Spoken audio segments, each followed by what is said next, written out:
Olá, seja muito bem-vindo ao canal Advanced MSK. Eu sou o Dr. Sérgio Viana e hoje nós vamos discutir o caso de um paciente de 39 anos, do sexo masculino, com relato de entorse e estalido no joelho esquerdo durante partida de futebol realizada 12 dias antes.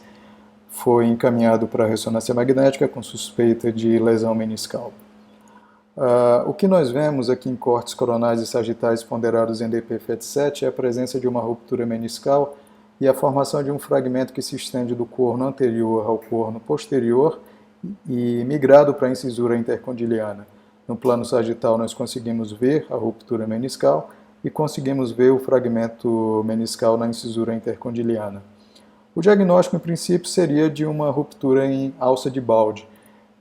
No entanto, existem alguns elementos nesse caso específico que são distintos da alça de balde clássica. O primeiro é que o fragmento é menor do que o que nós observamos na alça de balde típica. O fragmento da alça de balde típica usualmente é maior do que o menisco nativo. E por outro lado, nesse caso, o menisco nativo ele é relativamente grande em relação ao que nós observamos na alça de balde clássica. Se nós compararmos com esse outro paciente, que tem uma ruptura do tipo típico, clássico, em alça de balde, nós vemos que o menisco nativo ele é pequeno, ele é menor do que o que nós observamos no paciente do caso anterior, e o fragmento meniscal migrado para a incisura intercondiliana, ele é muito maior do que naquele caso. No plano sagital, nós vemos que existe uma redução volumétrica significativa do menisco nativo, uma perda do sinal da gravata borboleta, e que o fragmento migrado para a incisura intercondiliana é bastante maior do que no caso precedente. Então, esse tipo de ruptura que nós estamos analisando é um tipo de ruptura em alça de balde diferente, chamada da Hemi-Bucket Handle Tear. Eu estou descrevendo com o termo em inglês porque nós não conhecemos nenhum trabalho, nenhum artigo que tenha traduzido isso para o português. É uma lesão de descrição recente, então vai ser traduzido provavelmente como algo como ruptura em M-alça de balde ou M-ruptura em alça de balde. Vamos ver o que é que vai acontecer. Então, como eu falei, isso foi descrito pela primeira vez em 2012 pelo grupo do Dr. Clyde Helms, publicado na Skeletal Radiology. E o que é que ocorre na ruptura em alça de balde clássica? Nós temos uma ruptura vertical ou oblíqua completa na periferia do menisco, atingindo a zona vermelha ou a zona rosa, que são as porções mais vascularizadas, e que se estende do corno anterior ao corno posterior, com migração de fragmento para a região intercondiliana. Isso é o típico da alça de balde, da ruptura clássica em alça de balde. Na Hemi-Bucket Handle Tear, o que é que nós temos? A ruptura é transversal, ela não é vertical como na alça de balde clássica, é uma ruptura transversal com deslocamento de um flap da superfície meniscal inferior. Esse flap é menor do que o menisco nativo remanescente, ao contrário do que nós observamos no caso que nós vimos agora há pouco, da alça de balde clássica, em que o menisco nativo é maior do que o flap.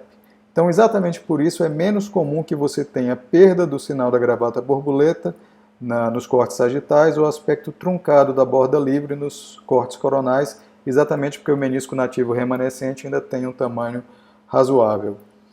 Nós vamos ter uma redução volumétrica da superfície meniscal inferior, porque é exatamente onde ocorre a ruptura, e nesse trabalho eles analisaram retrospectivamente as 100 últimas lesões interpretadas como alça de balde clássica.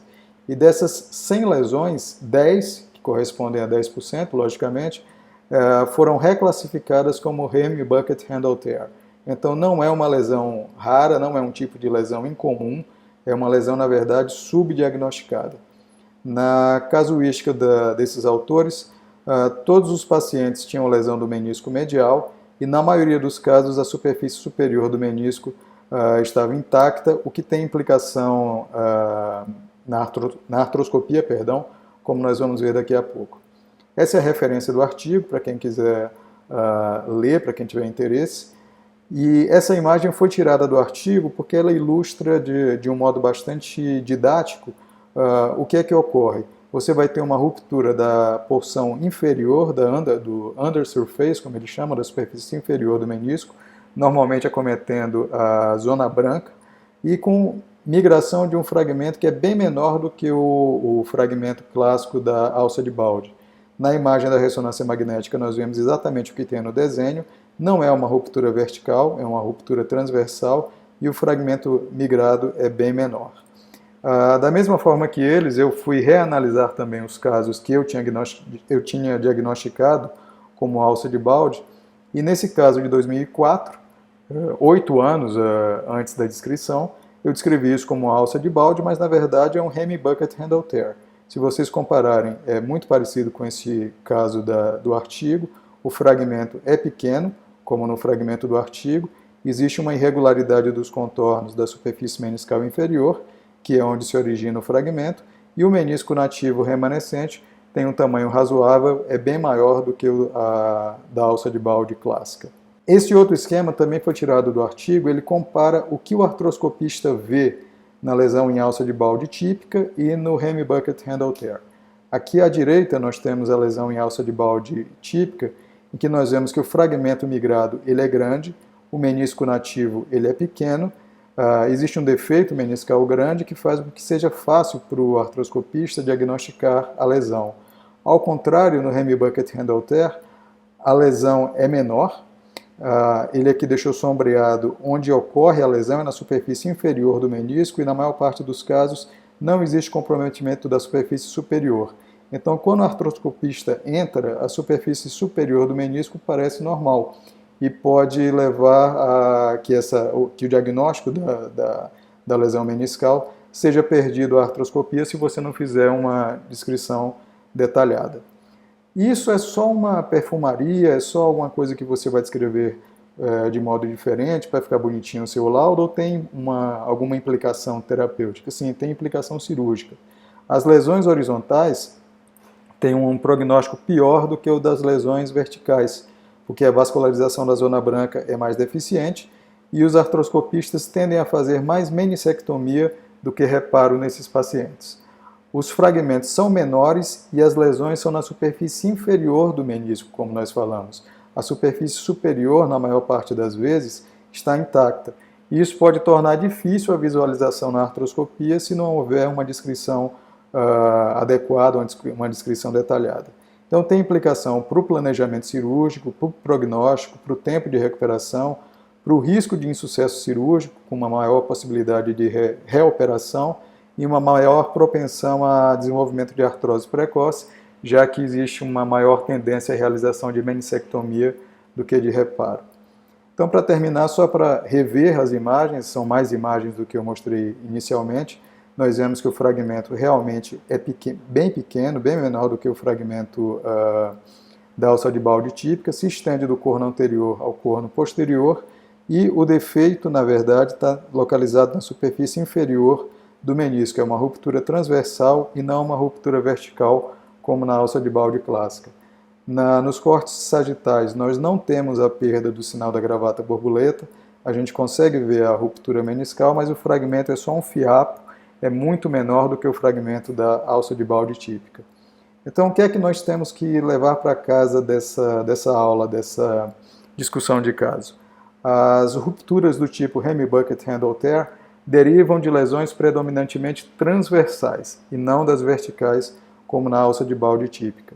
Os fragmentos migrados são menores do que o menisco nativo, ao contrário da alça de Balde típica, e o menisco nativo remanescente, é maior do que o que nós observamos na alça de Balde clássica típica. A descrição detalhada da lesão do tipo Hemi Bucket Handle Tear tem implicações terapêuticas e prognósticas relevantes, e lembrar que, assim como nem todos os radiologistas conhecem essa condição, também nem todos os ortopedistas conhecem. Então, descreva o máximo que você puder. É uma lesão que foi descrita muito recentemente, em 2012. O ortopedista que recebeu o seu laudo pode não conhecer esse tipo de lesão. Então, descreva, caracterize e chame a atenção para a implicação terapêutica que isso pode vir a ter. Espero que o caso tenha sido útil para você. Se você gostou, aperte o like e se inscreva no nosso canal, porque vem muito mais conteúdo por aí. Um abraço, até a próxima.